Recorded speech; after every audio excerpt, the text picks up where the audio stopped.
সালামু আলাইকুম, ঈদ মুবারক। অনেকদিন পর আবার আমি এই নিউজটা নিয়ে আপনাদের সামনে হাজির হলাম। আসলে দেশে আসার পরে ব্যক্তিগত কাজে ব্যবসা বাণিজ্য আছে। হ্যালো প্রবাসী পরিবারে অনেকে হয়তো কানেক্টেড আছেন। আমাদের একটা বিজনেস প্রকল্প আছে যেখানে 1000-5 প্রবাসী মিলে আমরা অনেকগুলো প্রজেক্ট নিচ্ছি। তো এগুলোর কারণে আসলে নিউজগুলো খুব বেশি আপডেট করতে পারছি না, আর আমার স্টুডিওরও কাজ চলমান, তা সেজন্য কন্টিনিউ না, বাট ইনশাল্লাহ খুব শীঘ্রই নাইমিলি উইল বি ব্যাক অ্যাগেইন আগের মতন 8টা-10টা ভিডিও নিয়ে। বাট এই ভিডিওটা না করে পারি নাই, বিশেষ করে যারা ইরানের ভক্তরা আছেন। অনেকদিন পর আরেকবার জিন্দা হন, হচ্ছে লারা দিতে হবে আর কি, মানে ভিডিওটা শেয়ারও করবেন। কারণ এখানে যে জিনিসটা আমি বলি, অনেক প্রবাসী আমার উপর ক্ষিপ্ত হন। কেন ক্ষিপ্ত হন? ইরান যে দেশগুলোর টার্গেট করে আঘাত করে, তো সেই দেশগুলোতে আমাদের অনেক প্রবাসী ভাইরা আছেন যাদের রুটি রিজিকের ব্যবস্থা ওই দেশগুলো থেকে হয়। স্বাভাবিকভাবে ওই দেশগুলোতে কোনো রকম আক্রমণ হলে আমরা টেনশন করি, কিন্তু বিষয়টা হচ্ছে কি যে ইরানের সাথে যে লড়াইটা মার্কিন যুক্তরাষ্ট্রের, ইরানের সাথে যে লড়াইটা ইসরায়েলের, সেই লড়াইয়ে আমাদের আরব রাষ্ট্রগুলোর মধ্যে যারা ক্ষমতাধর শক্তিশালী ব্যক্তিত্বরা আছেন তারা এটার মধ্যে টেকনিক্যালি ইনভলভ হয়ে গেছেন, এমনকি তলে তলে ইরানের বিরুদ্ধে অনেক ধরনের তারা কর্মকাণ্ড চালিয়েছেন। আর অ্যাজ এ রেজাল্ট মার্কিন যুক্তরাষ্ট্রকে শিক্ষা দেওয়ার জন্য ইরান বরাবরই কয়েকটা আরব রাষ্ট্রকে টার্গেট করে। এর মধ্যে হচ্ছে কুয়েত এবং বাহরাইন।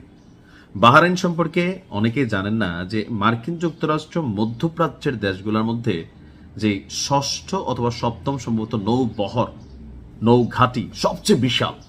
সেখানে যুদ্ধজাহাজ, ডেস্ট্রয়ার, সাবমেরিন থেকে শুরু করে অনেক ধরনের জিনিস তারা ওইখানে রাখছে, বাহরাইনে রাখছে। এটা থেকে কি করে, মধ্যপ্রাচ্যের কোনো দেশের সাথে যখন গুতাগুতি লাগে, লাইক ধরেন ইরাক, আফগানিস্তান বা অতীতে যাদের সাথে হয়েছে, ওই সমুদ্রপথে এরা এগুলো পাঠাই দিচ্ছে। সো এটা একটা শক্ত ঘাঁটি মার্কিনীদের, এমনকি একটা হিউজ বিলিয়ন্স অফ ডলার তারা এখানে বিনিয়োগ করছে। সো ইরান যখন টার্গেট করে কারে করে, বাহরাইনকে করে। আরেকটা দেশ হচ্ছে কুয়েত, যথেষ্ট ধনী দেশ, কিন্তু তারাও আমেরিকার একটা বিশাল সেনাবাহিনী তারা লালন পালন করে। এখানে মার্কিন যুক্তরাষ্ট্রের নেভাল ফোর্সের একটা বিশাল যুদ্ধ বিমান ঘাঁটি আছে। তো ইরানের যখনই ঘটনা ঘটে তারা কিন্তু কুয়েত, বাহরাইন, কাতার, এই 3টা দেশকে, আর মাঝখানে আরব আমিরাত একটু মনে হয় কমছে। তো যাই হোক, আজকে হরমুজ প্রণালী নিয়ে যে দীর্ঘ লড়াই চলছে, এখানে ইরান এখনো নিজস্ব কন্ট্রোলিংটা বজায় রাখছে। যুদ্ধবিরতির মধ্যেও ইরানকে বস ডাইকা সবাই চলা লাগতেছে। তো ইরানকে যেন বস না ডাকে এজন্য করছে কি, ইরানের ড্রোনকে আপনার ভূপাতিত করছিল মার্কিন সামরিক বা তাদের যে বাহিনীরা আছে।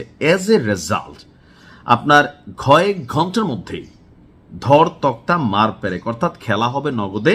কারণ প্রতিশোধ বেশি দিন চলে গেলে কি হয়, এটা দমায় যায় বা কমা যায়। তো ইরান করছে কি, তাদের বিরুদ্ধে যে অভিযান চালাইছে এই সামরিক নৌবাহিনী বা মার্কিন যুক্তরাষ্ট্রের নেতৃত্বে যে বাহিনী আছে সমুদ্র অপেক্ষমান, তাদেরকে পাল্টা জবাব দেওয়ার জন্য করছে কি আপনার কুয়েত, বাহরাইনকে লক্ষ্য করে 7টি শক্তিশালী ব্যালিস্টিক ক্ষেপণাস্ত্র ছড়েছে। আর তথ্যকার মার্কিন সামরিক বাহিনীর সেন্ট্রাল কমান্ড এক্সে দেওয়া এক তথ্যে বলা হচ্ছে ইরান 7টি শক্তিশালী ক্ষেপণাস্ত্র ছুড়েছে। তবে মার্কিন যুক্তরাষ্ট্রের দাবি এর মধ্যে বেশ কয়েকটি তারা প্রতিহত করেছে।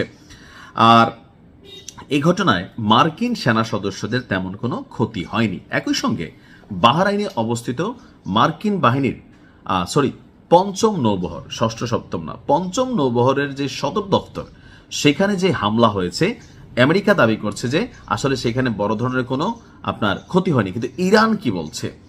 ইরানের আধা সরকারি নিউজ তাসনিম নিউজ তারা বলছে ক্যাশম দ্বীপ এবং গৌরক অঞ্চলে থাকা মার্কিনীদের যেই এখানে আপনার কি বলা হয় যে বিভিন্ন আপনার কি বলা যায় এই প্রতিষ্ঠানগুলো আছে, টেলিকমিউনিকেশন, আরো বিভিন্ন জায়গায়, সেখানে তারা অভিযান চালিয়েছে।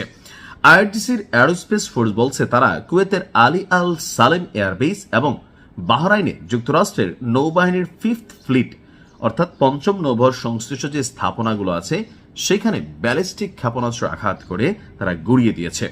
এছাড়া ভবিষ্যতে ইরানে যদি কোনো সামরিক পদক্ষেপ নেওয়া হয় তাহলে সিস্টেমকে তারা মাইকা বাপ করে দিবে, অর্থাৎ মেশিন থাকবে কিন্তু সেখান থেকে আওয়াজ হবে না, লাইক একটা নিথর দেহ, শরীরটা আছে ভিতরে প্রাণ ত্যাগ করে গেছে। অর্থাৎ ইরান এই মুহূর্তে ঝুকাঙ্গানিহি সালাই স্টাইলে তারা অবস্থানে আছে। ইনশাল্লাহ ইরান সহ সাময়িক আপডেটগুলোতে আবারও আমি আপনাদের সাথে ফিরে আসছি। ভালো থাকুন, আসসালামু আলাইকুম।